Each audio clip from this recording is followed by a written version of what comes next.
No domingo passado, a gente viu Daniel 2, onde se você pegasse o livro de história, fontes históricas, você veria que o livro de Daniel é um livro excepcional. É um livro que mostra o que aconteceu e o que haveria de acontecer. Aí você vai para a história, para os arquivos, para as antiguidades literárias do Império Persa, do Império Grego, do Império Babilônico, do Império Romano, e você descobre que o sonho de Nabucodonosor, que Daniel interpretou, sem saber qual era o sonho, inclusive, tudo isso aconteceu e está acontecendo. Aí a gente viu lá que o sonho, né? Eita, antecipei, dei spoiler. Eita, coisa feia. Quando Nabucodonosor teve o sonho, né, o Império Babilônico estava vigente. Tinha começado em 625 a.C. E geralmente as pessoas acham que são eternas, né? E aí a interpretação do sonho, Daniel disse, Nabucodonosor, é uma estátua. A estátua tem vários tipos de materiais. Se vocês perceberem, os materiais vão perdendo a qualidade, né? É ouro, cabeça de ouro, tronco e braços de prata, cintura e coxas de bronze, pernas de ferro e pés, está escondidinho aqui, de ferro misturado com barro. Então Daniel disse, a cabeça de ouro é você, ó rei da Babilônia. Deus te deu poder, te deu autoridade, te deu domínio, o cara estava por cima de tudo, né? Mas após o seu reino virá um outro reino, o peito e braços de prata. Em Daniel capítulo 8 fala que os medos e persas, os reis da Média e Persa formam um império. Então, dois braços, eles suplantam o Império Babilônico, que a gente vai ver isso no livro de Daniel. Depois viria ventre e coxas de bronze, né? Então seria a Grécia. Então, até aqui, Daniel é explícito no capítulo 8, numa outra visão que foi dada a Deus por ele, que seria o rei da Grécia.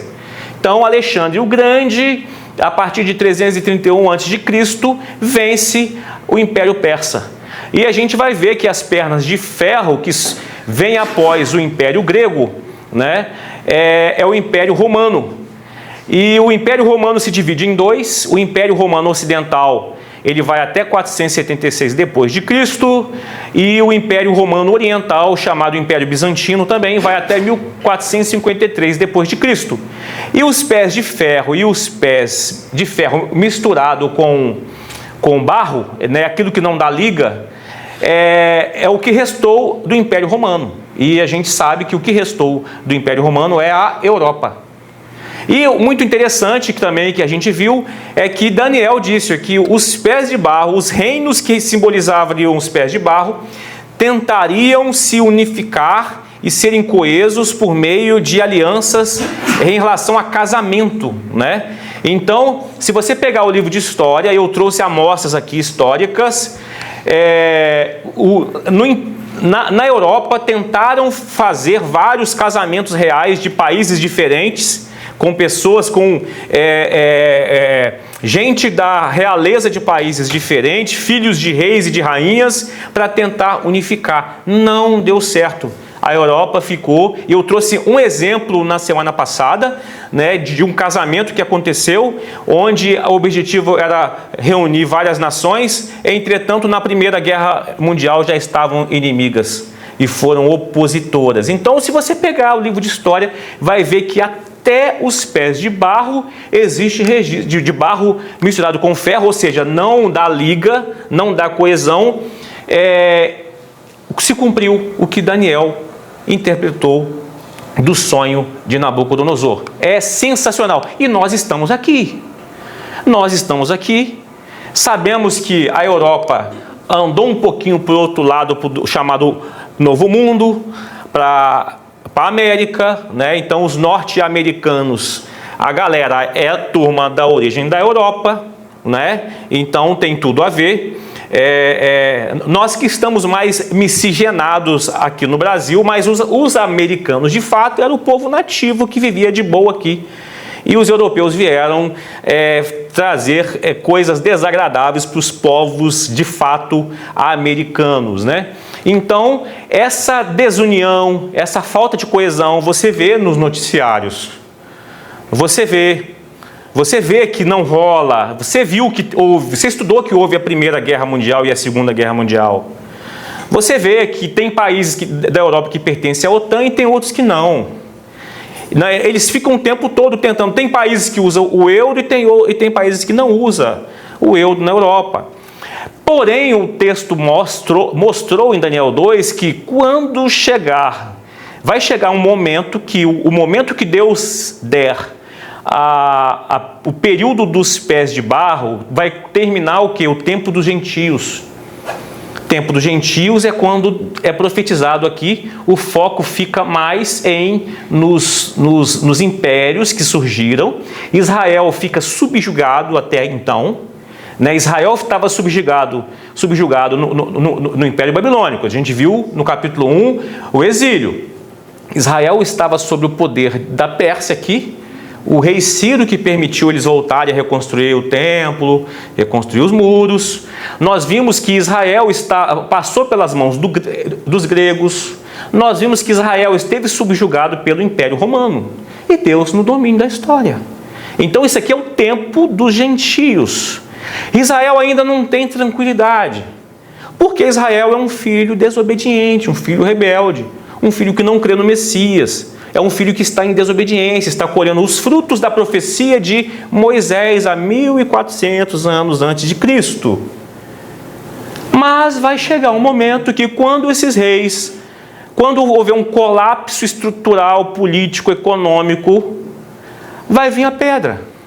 Uma pedra tirada de uma montanha, não feita não por mãos de homens, ou seja, é um poder divino, que destruirá a estátua. Ou seja, tudo que... A gente vê o seguinte, do ouro até barro com ferro, olha como que o Senhor está revelando que a coesão e a qualidade dos governos só piorariam.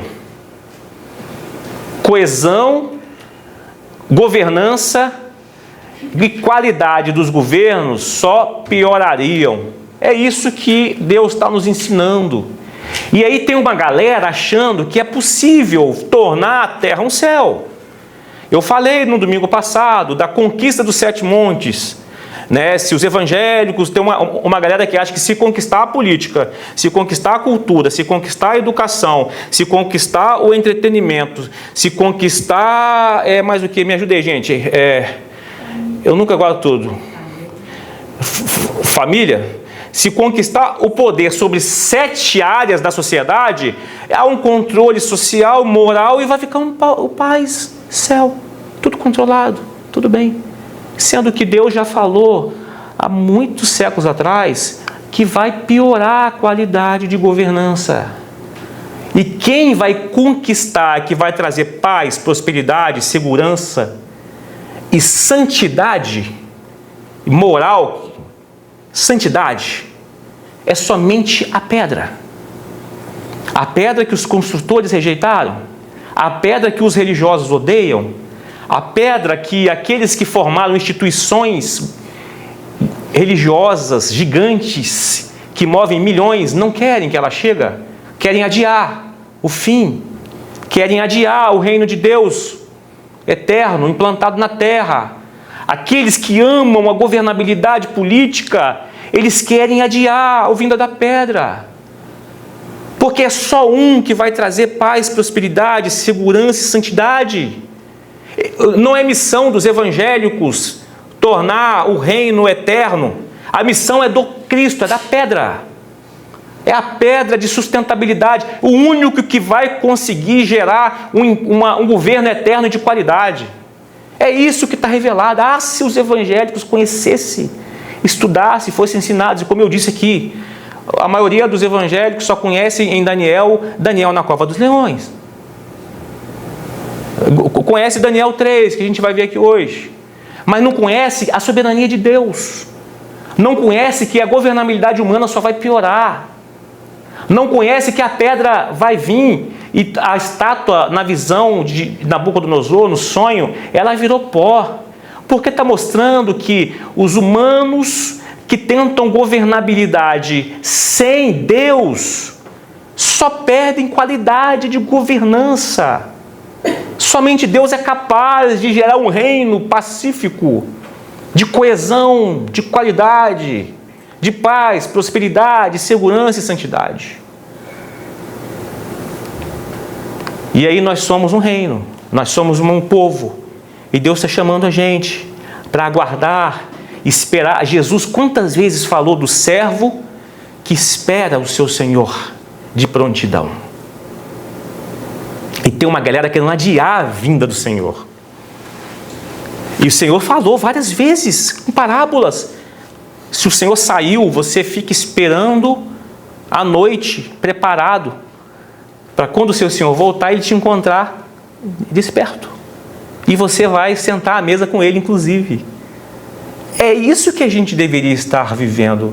Enquanto isso, ao invés da gente achar que vai fazer as pessoas se tornarem morais pela força, violência e pressão, nós devíamos espalhar o Evangelho, que a pedra chegará, e pelo poder do Espírito Santo, contagiar as pessoas pelo poder do Espírito Santo que foi dado ao Felipe, que foi dado a mim, que foi dado a todos aqui.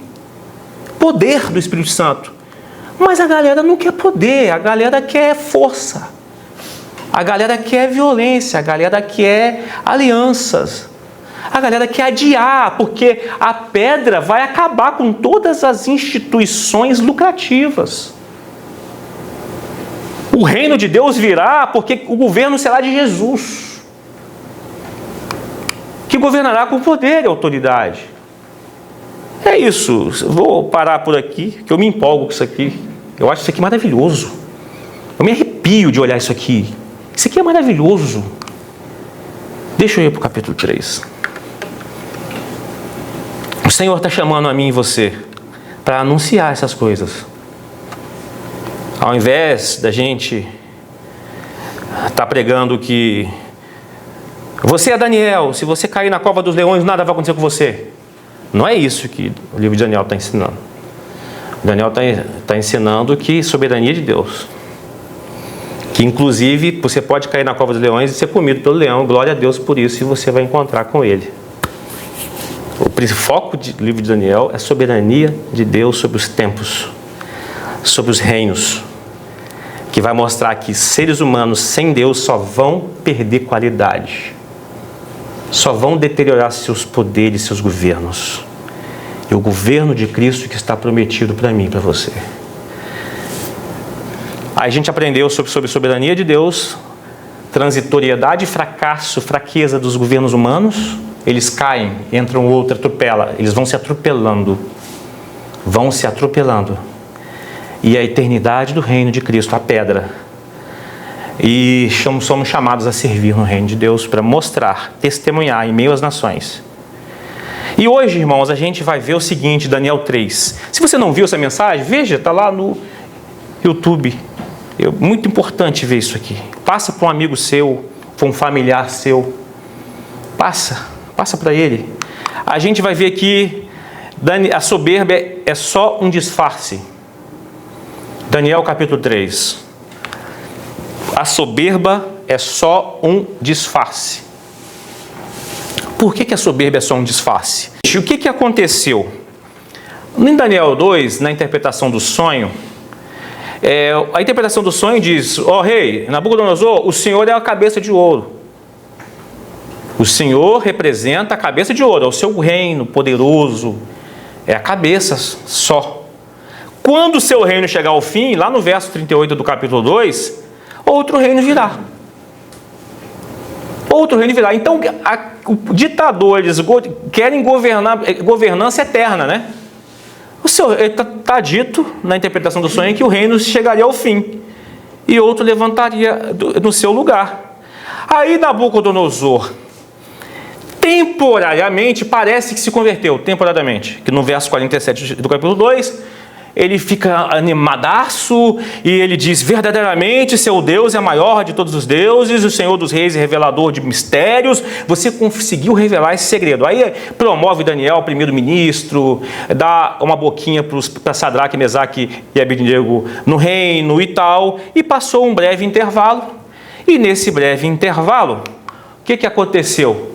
Capítulo 3, verso 1, o rei Nabucodonosor fez uma estátua de ouro de 27 metros de altura, 2,7 metros de largura, e colocou na planície de Dura, na província da Babilônia. Passou pouco tempo, ele fez uma estátua agora só de ouro. Aqui, interessante, né?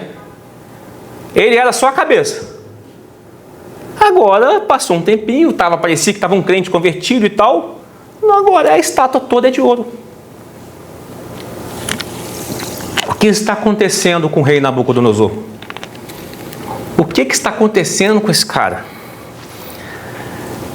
Ele não se satisfez com a cabeça sendo de ouro. Ele fez uma estátua toda de ouro, 27 metros de altura. 27 metros de altura. Não se fala se a aparência era dele, mas eu acredito que seria a aparência dele. Essa era a estátua mesmo? Não tiraram foto, não. Não. Será que foi complexo de inferioridade? O Senhor é a cabeça. Vai ficar um período, vai vir um outro reino, né? Então ele pode estar tentando aí, né, compensar seu sentimento de inferioridade, sabendo que seu reino teria um fim.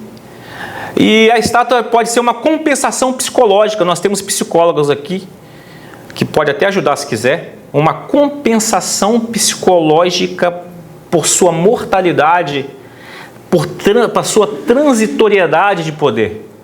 Ele não ficaria eternamente. Ele está com medo. Ele se sentiu frágil. Só a cabeça. Pode ser megalomania, ou seja, megalomania é mania de achar maior do que realmente é, melhor do que realmente é, o narcisismo de amar a sua própria imagem refletida, uma obsessão por poder, por grandeza. Aí ele projeta o seu ego inflado na estátua e exige que todos a adorem. Exige que todos a adorem, a gente vai ver lá na frente, refletindo um narcisismo patológico, que quem não adorasse ia morrer. Não contentou só ser a cabeça, mas agora é toda uma baita de uma estátua. E agora ele faz uma autoimagem, necessita de 100% de aprovação. Olha a necessidade de aprovação. Quem não se curvar vai morrer. Fique irado quando suas ideias não alcançam unanimidade. E aí no verso 4 e 5, vejam bem a diferença. Ele só era aqui, né? Só era isso aqui. Transitoriedade, limitação, mortalidade. Mas ele faz uma inteira. Que loucura. Como é que o nosso coração é enganoso, né? Faz uma inteira. E quem não se prostrar vai morrer. Aí no verso 4, né? 5, o arauto, né, o anunciante, gritou: povos de todas as raças, nações e línguas, ouçam a ordem do rei. Quando ouvirem o som da trombeta, da flauta, da cítara, da lira, da harpa, do pífaro e de outros instrumentos musicais, prostem-se no chão para adorar a estátua de ouro levantada pelo rei Nabucodonosor. Aí vamos lá para o verso 6 em diante, Felipe, por gentileza.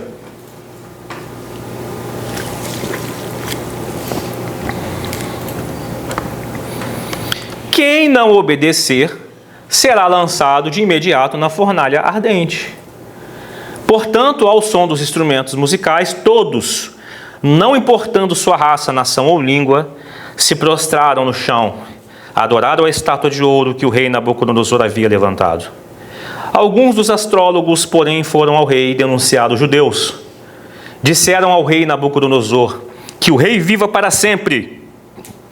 O rei publicou um decreto exigindo que todos se prostrassem e adorassem a imagem de ouro quando ouvissem o som da trombeta, da flauta, da cítara, da lira, da harpa, do pífaro e dos outros instrumentos musicais. De acordo com esse decreto, quem não obedecesse era lançado na fornalha ardente, certo? Mas alguns judeus, Sadraque, Mesaque e Abednego, que o rei encarregou da província da Babilônia, não lhe dão atenção ao rei. Recusam-se a servir seus deuses e não adoram a estátua de ouro que o rei levantou. Então Nabucodonosor se enfureceu. Ordenou que lhe trouxessem Sadraque, Mesaque e Abednego. Quando eles foram conduzidos à presença do rei, ele lhes disse: Sadraque, Mesaque e Abednego, é verdade que vocês se recusam a servir meus deuses e a adorar a estátua que eu levantei? Eu lhes darei mais uma chance de se prostrarem e adorarem a estátua que fiz quando ouvirem o som dos instrumentos musicais. Se contudo vocês se recusarem, serão lançados de imediato na fornalha ardente, e então que Deus será capaz de livrá-los das minhas mãos. Sadraque, Mesaque e Abednego responderam: ó Nabucodonosor, não precisamos nos defender diante do rei. Imagine você lá, hein? Você falando isso para Nabucodonosor. Imagine você: ó Nabucodonosor, eu não preciso me defender diante do rei.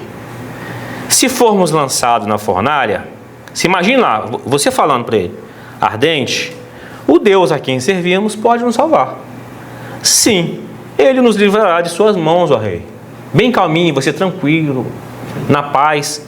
Mas ainda que ele não nos livre, queremos deixar claro, ó rei, com toda a educação, que jamais serviremos seus deuses ou adoraremos a estátua de ouro que o rei levantou. Nabucodonosor se enfureceu tanto com Sadraque, Mesaque e Abednego, que o seu rosto ficou desfigurado de raiva. Ordenou então que a fornalha fosse aquecida 7 vezes mais que era de costume. Deu ordens também para que alguns dos homens mais fortes de seu exército amarrassem Sadraque, Mesaque e Abednego e os lançassem na fornalha ardente. Eles os amarraram e os lançaram na fornalha inteiramente vestidos, com túnicas, turbantes, mantos e outras roupas. E uma vez que o rei, em sua ira, havia exigido um fogo tão quente na fornalha, as chamas mataram os soldados que jogaram os 3 lá dentro. Assim, Sadraque, Mesaque e Abednego, amarrados, caíram nas chamas intensas. De repente, porém, o rei Nabucodonosor se levantou espantado e disse a seus conselheiros: não foram 3 os homens que amarramos e lançamos na fornalha? Sim, ó rei, eles responderam. Olhem, disse Nabucodonosor, vejo 4 homens desamarrados andando no meio do fogo sem se queimar. E o 4º homem se parece com um filho dos deuses. Então Nabucodonosor se aproximou o máximo que pôde da porta da fornalha ardente e gritou: Wagner, Lu e Alex, servos do Deus Altíssimo, saiam, venham aqui. Aí o Wagner, a Lu, o Alexander saíram do meio do fogo. Acabou? Os altos funcionários, os oficiais, os governantes, os conselheiros se juntaram ao redor deles e viram que o fogo não os havia tocado, nem um fio de cabelo na cabeça deles havia chamuscado, e suas roupas não estavam queimadas, nem sequer tinham cheiro de fumaça. Então Nabucodonosor disse: louvado seja o Deus de Sadraque, Mesaque e Abednego. Ele enviou seu anjo para livrar seus servos que nele confiaram.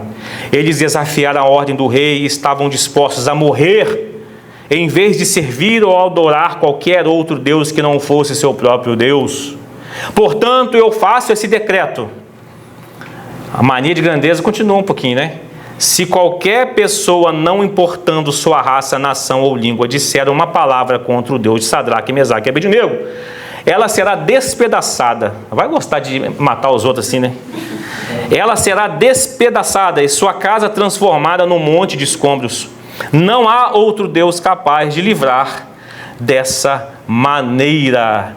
Aí o rei promoveu Sadraque, Mesaque e Abednego a cargos ainda mais elevados na província da Babilônia.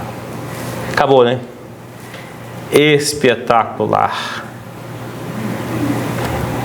Ele era o rei do maior império do mundo, demonstrava poder de várias maneiras, domínio territorial, riqueza. A estátua era toda de ouro, o texto diz, Estátua toda de ouro. Quer falar alguma coisa? Daniel estava onde? Daniel, ele fez uma viagemzinha, né? Pode ser que, deixa eu fazer uma viagem. Usou sabedoria, né? Deixa eu fazer uma viagem, né? A gente não sabe. Ele era um governante bem generalizado, né? Então tinha essas oportunidades de dar uma escapadinha de vez em quando, não sei. O cara então tinha domínio territorial, riqueza e tinha poder de coerção. Poder, quem não fizer morre. Imagine você diante de alguém que falar, se você não fizer, você morre.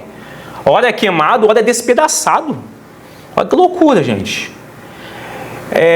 A gente aprende que a gente não é muito diferente de Nabucodonosor, não.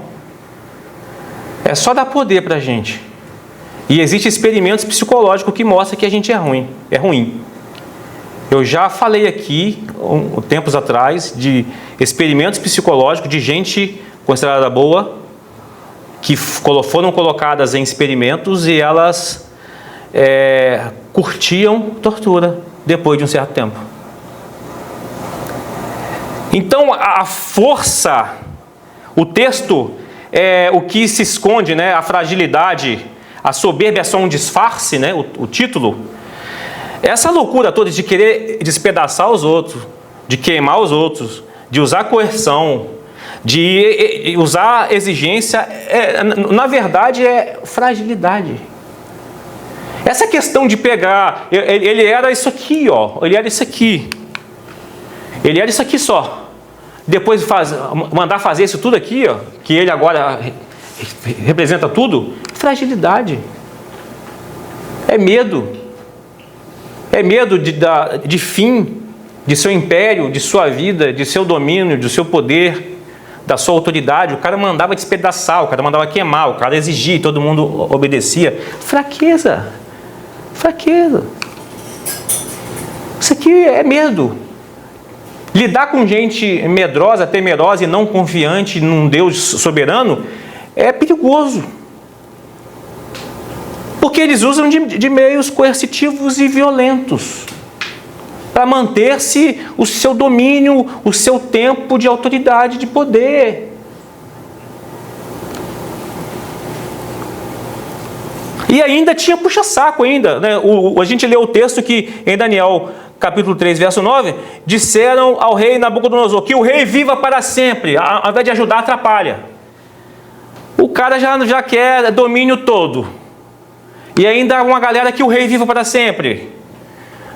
É difícil, o cara fica isolado no seu narcisismo, na sua megalomania, e ninguém tinha coragem de falar, rei, ó, o senhor fez a estátua de ouro, mas o seu domínio é só até esse período de tempo aqui, ó, da cabeça. Ninguém teve coragem de falar um negócio desse para ele. Então, vejam bem, o encontro de Nabucodonosor com a revelação de Deus, que a revelação é essa aqui, ele vai até aqui, esse encontro gerou traumas para o seu ego. Foi traumático para Nabucodonosor. O cara entra na governança, tem todo o poder coercitivo e todo mundo dizendo vida longa ao rei, o cara acha que é eterno. E a gente também acha, a gente se acha eterno. Encontro com Deus foi traumático para o seu ego e a estátua que ele fez foi uma rejeição defensiva de Deus, da soberania de Deus, do poder de Deus. Porque eles idolatravam o seu próprio ego. Ele queria controlar a divindade. Se a divindade disse que é só aqui, eu faço aqui.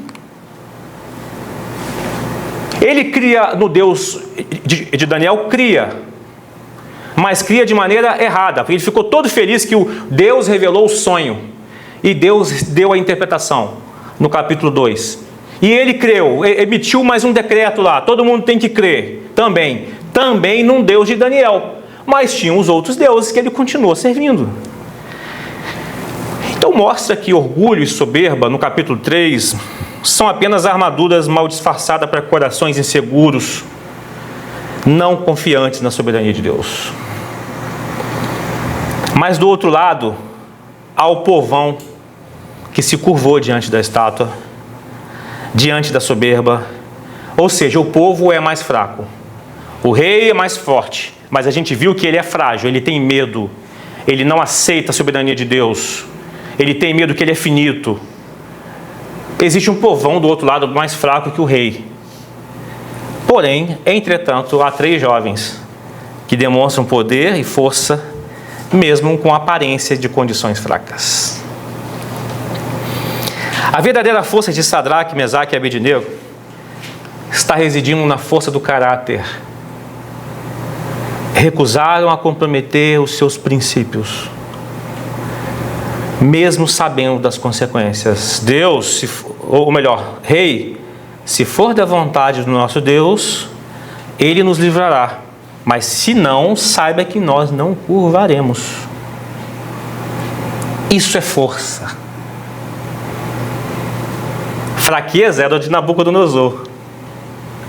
Ele é fraco porque ele usa coerção, quer despedaçar todo mundo, quer julgar na fornalha. Ele quer viver eternamente, ele não aceita ser só a cabeça, ele quer viver o período todo da humanidade como um governante, ele quer substituir Cristo. Ele quer substituir a pedra que chegaria e quebraria toda a estátua e viraria pó, mostrando que a história humana tende a se desintegrar e piorar na sua qualidade de relacionamento, de domínio e de coesão. Aí vem os fortes são 3. Nabucodonosor, a gente não vai prostrar, porque eles eram judeus e o mandamento começava: não terás outros deuses diante de mim. Não farás para ti imagem de escultura, não as adorarás e nem lhes dará culto. Aqueles 3 caras tinham caráter, integridade e liberdade interior. Nabucodonosor não tinha liberdade interior. Ele vivia numa situação caótica de identidade, de perda de autoridade, de finitude, de fraqueza. Mas os 3 jovens estavam tranquilaços. Eles não iriam se dobrar, não adoraria a nada e a ninguém, não daria culto, porque mesmo se morressem, eles eram livres. Eles confiavam em Deus, liberdade. Enquanto Nabucodonosor era prisioneiro da sua própria insegurança, eles demonstraram liberdade interior. Aí eu lembro de Jesus. Aí eu lembro para Sadraque, Mesaque e Abednego, eu lembro para Felipe, Elis, Ellen, Emily, Lucas e Susana e todo mundo que está aqui. Não tenham medo dos que querem matar o corpo, eles não podem tocar na alma. Temam somente a Deus, que pode destruir no inferno tanto a alma como o corpo. Mateus capítulo 10, 28. Vem Jesus e confirma a fé e a integridade e a liberdade interior de Sadraque, Mesaque e Abednego. No mesmo capítulo 10, está falando sobre o cuidado com a vida, quanto custam 2 pardais, uma moeda de cobre? Jesus falando. No entanto, nenhum deles cai no chão sem o conhecimento do seu pai. Sem o conhecimento do seu pai. Em outra versão, sem a permissão do seu pai. Lembra que Sadraque e Mesaque, se o Senhor permitir, a gente morre. Mas a gente não vai se dobrar. Quanto a vocês, até os cabelos da sua cabeça estão contados. Portanto, não tenham medo, vocês são muito mais valiosos que um bando inteiro de pardais. Quem me reconhecer em público aqui na terra, eu o reconhecerei diante do meu Pai no céu. Reconhecimento público de Deus vai ter como atribuição, como retribuição, o reconhecimento de Cristo diante do Pai da sua pessoa. Mas quem me negar aqui na terra, eu também negarei diante de meu Pai no céu. Mas por que Jesus está falando isso, gente? De reconhecer, negar, ter medo de morrer ou não? Por que ele está falando que só vai acontecer se for permissão de Deus? Sabe por quê? Porque num mundo caótico, onde os governos estão perdendo coesão, eles não amam o Cristo. Eles não amam a pedra que virá, porque o mundo caótico quer governabilidade, quer governança, quer integridade por si mesmo. debaixo das suas ideologias, de visões de mundo diferente, e cada vez tem surgido visões de mundo diferente ao ponto que não está dando liga. Pés de barro misturado com ferro, cada vez menos liga, menos força, menos coesão. E quando você for viver do Evangelho, viver da soberania de Deus, você vai ficar em risco. Por quê? Olha o que Jesus disse. Quando ele fala: quem me reconhecer, eu reconhecerei diante do Pai.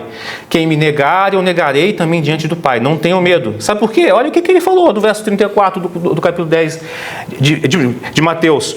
Não imagine que eu vim trazer paz à terra. Não vim trazer paz, mas eu vim trazer espada. Não é que Jesus vai vir dando espadada em todo mundo. Ele está dizendo que o reino dele vai provocar a guerra, porque as pessoas não vão querer aceitar o governo dele. Eu vim para pôr o homem contra seu pai, a filha contra sua mãe, a nora contra sua sogra. Os seus inimigos estarão na sua própria casa. Olha que loucura! Quem ama seu pai ou sua mãe mais que a mim não é digno de mim. Quem ama seu filho ou a sua filha mais que a mim não é digno de mim. E quem se recusa a tomar sua cruz e não me seguir não é digno de mim. Quem apegar a sua própria vida, perderá. Mas quem abrir mão de sua vida por minha causa, encontrará vida. A vida verdadeira. Sadraque, Mesaque e Abednego. O clímax é a fornalha. O clímax é a fornalha. Que fornalha linda, né? Mas usado como tortura, né? O clímax é a fornalha. Não pense que acabou. Se você se posicionar em relação ao reino de Deus, eu vou te dizer uma verdade absoluta aqui. Se você se posicionar pelo reino de Deus em várias instituições religiosas evangélicas, você será perseguido. Se você se posicionar valorizando a soberania de Deus, a chegada do governo de Cristo, você será maltratado. Você sofrerá assédio moral. Você vai sofrer violências. Você vai. O fogo, que simboliza a força, a ira de Nabucodonosor, se torna um instrumento que revela a verdade sobre 3 jovens judeus. Mas é um instrumento que revela a verdade sobre Paulo André, Alessandra, Iago, Rafaela e nós. Se a gente vai amar mais o Filho do que a Jesus, amar mais o cargo, o trabalho, o ministério, amar mais qualquer outra coisa. Fogo vai trazer dor, provoca morte, provoca sofrimento, e a gente vai ser exposto a isso. E a gente vai ver lá na frente em Daniel que no tempo do fim, que está próximo, a igreja verá o iníquo e vai passar por momentos não tão fáceis. Fogo mostra caráter e liberdade interior. Qual é a minha e a sua liberdade interior e caráter? O que você tem medo de perder em relação à sua fé, em seu posicionamento? Eu não estou dizendo que você fazer guerra santa, não é nada disso que eu estou dizendo.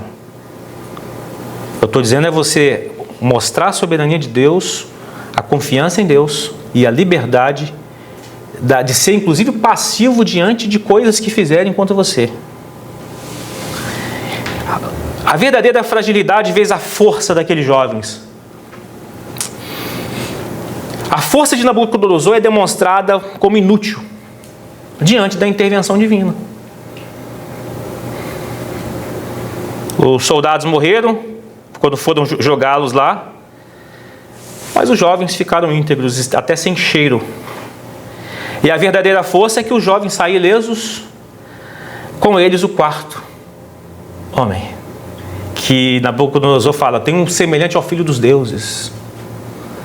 É chamado de teofania, a aparição de Jesus Cristo no Antigo Testamento. A verdadeira força de Deus é revelada no momento de maior vulnerabilidade. E eu me lembro uma vez que eu estava entrando na igreja, alguns anos atrás, e eu me lembro que uma irmãzinha, irmã Marilda, me encontrou na porta e falou assim, Edilson, você passará por lutas terríveis, mas Deus disse que estará com você como um valente terrível também junto contigo. E foi aquela irmãzinha falar, e eu passei por situações complicadíssimas. E eu me lembro disso quando eu vejo o quarto homem, que está comigo, está com você. Só que muitos não creem.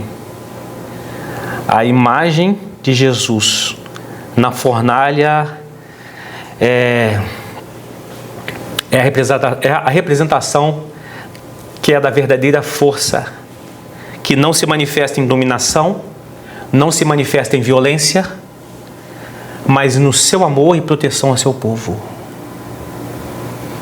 Quando Jesus fala para os seus discípulos, eu enviarei vocês como ovelhas no meio de lobos. Não é o contrário, eu vou enviar vocês como lobos, matando os outros. Eu enviarei vocês como ovelhas, no meio de lobos. E ele avisou que vocês serão perseguidos. Muitos vão morrer, inclusive. Mas ele livrou muitos também da morte, conforme ele determinou. Qual tipo de força você e eu estamos buscando? Para a gente terminar. O que pode haver em você, agora uma autorreflexão, que se assemelha à fraqueza de Nabucodonosor? O que pode estar dentro de você que se assemelha com a fraqueza de Nabucodonosor? Todos têm que ser unânimes a sua ideia? Se não for unânime a sua ideia, você quer matar essa pessoa? Mas eu não... Que isso, Edilson? Eu não vou derramar sangue. Mas você sabia que cancelar, odiar alguém é o mesmo que assassinato? Jesus que falou isso em Mateus capítulo 5. Todos têm que ser unânimes a sua ideia. Quem pensa diferente merece morrer? A ira descontrolada lança todos os envolvidos na sua vida. Você quer lançar todos os envolvidos na fornalha?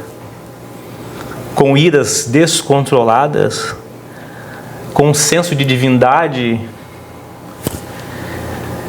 Será que há algum complexo de inferioridade que nos faz construir uma estátua que busca validação e reconhecimento? Você sabia que tem gente que fala assim, eu só vou ter reconhecimento e validação se eu fizer aquela faculdade tal. Se eu trabalhar naquele emprego tal, aí eu vou me sentir satisfeito.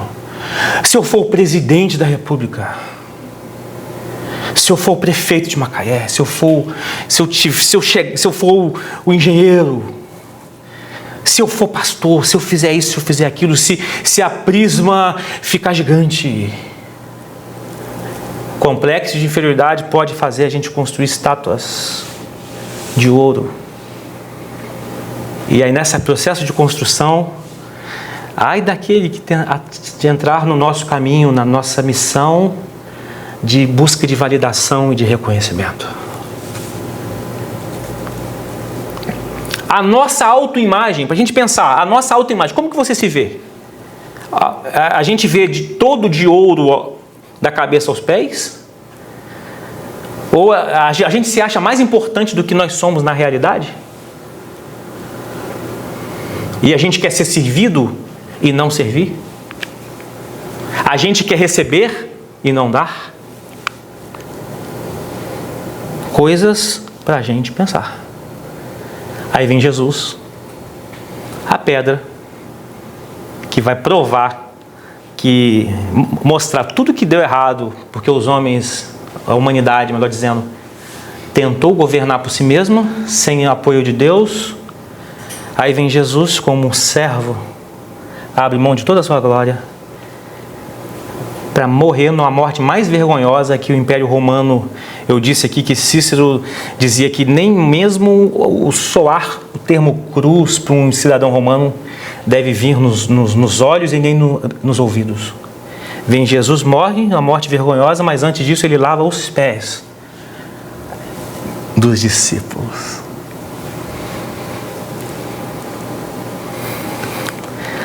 O que Deus revela de que nós somos? O que Deus revela quem sou eu e quem é você? Jeremias capítulo 18, 6 diz assim: Israel, acaso eu não posso fazer com vocês o mesmo que o oleiro faz com o barro? Como o barro está nas mãos do oleiro, vocês estão nas minhas mãos. Vocês são como o barro. Romanos 9, 20 e 21. Quem é você, mero ser humano, para discutir com Deus? Acaso o objeto criado pode dizer àquele que o criou: por que você me fez assim? Por que eu não sou todo de ouro? Em outras palavras, o oleiro não tem o direito de usar o mesmo barro para fazer um vaso? E 2 Coríntios 4, 7 diz: agora nós mesmos somos como vasos frágeis de barro.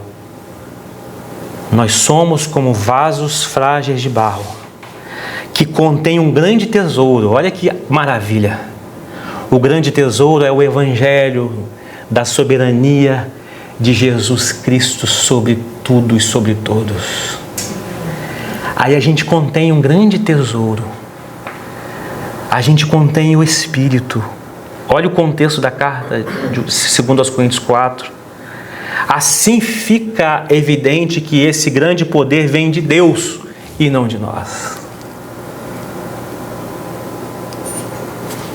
Somos como vasos frágeis que têm poder e tesouro.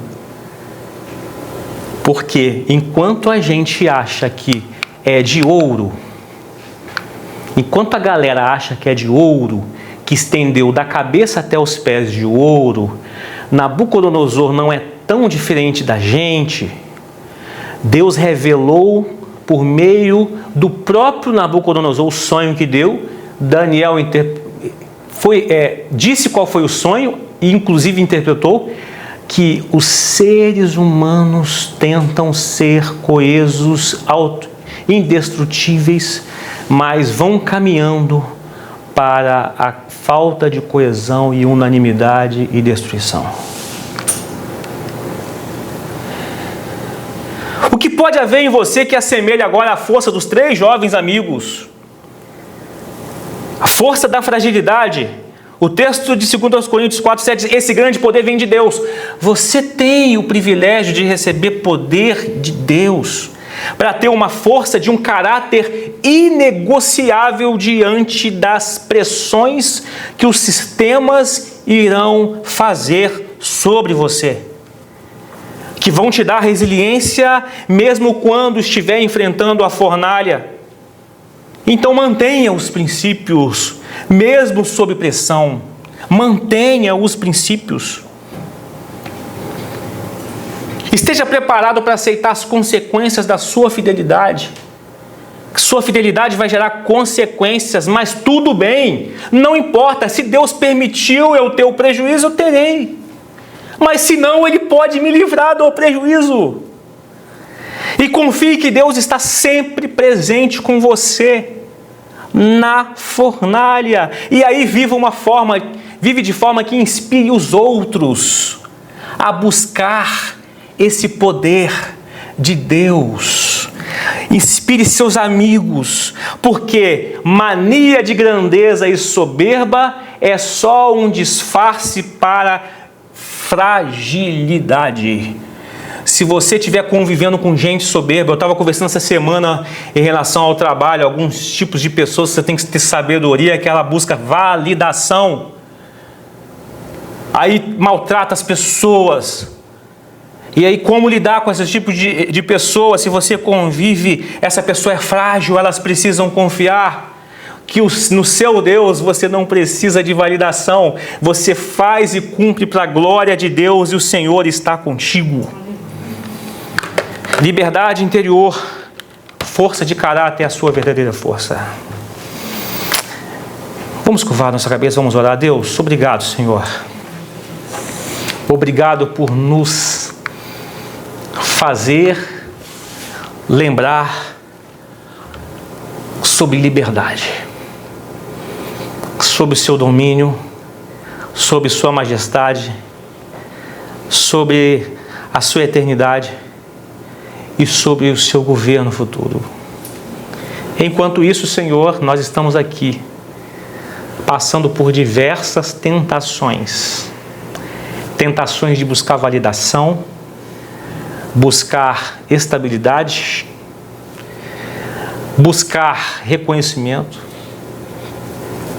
sofrer, Senhor, diante de pecados de terceiros, onde muitas vezes somos levados a nos posicionar com coragem. Deus, renova a nossa fé de maneira que saiamos daqui, ou até aqui mesmo, obviamente, estejamos na certeza que o quarto, aquele Filho do Deus Altíssimo, o Deus, o Jesus, está conosco. Ah, Deus, como seria diferente a nossa vida se a gente reconhecesse que Deus está conosco. Senhor, ajude-nos a Te amar ao ponto, Senhor, de não importar com os prejuízos que podem vir em consequência da nossa fidelidade ao Senhor. Senhor, capacite-nos a viver em amor ao Senhor, na obediência de amor e não obediência pelo medo, e nos deleitar com a sua grandeza, sua majestade e aguardar o reino de Deus. Ó Senhor, Maranata, quão bom seria se nós víssemos com os nossos olhos o Senhor vindo sobre as nuvens com poder e glória diante de um mundo caótico, Senhor. Eu espero isso, Senhor, espero que meus irmãos também esperem esse momento e participar desse ápice da sua vinda, Senhor. Enquanto isso, Senhor, nos capacite a viver em paz, em liberdade, em poder, Senhor, em poder, reconhecendo que nós somos finitos. Nós não temos poder igual a gente acha, nós não temos eternidade física igual a gente pensa que nunca vai passar pela morte, nunca vai ter finitude o nosso âmbito de domínio, Senhor. Mas ajude-nos a nos sermos servos, humildes, vasos de barro, confiando que o quarto está sempre conosco. É o que eu oro, agradeço ao Senhor e nós te pedimos fé, em nome de Jesus. Amém. Amém. Música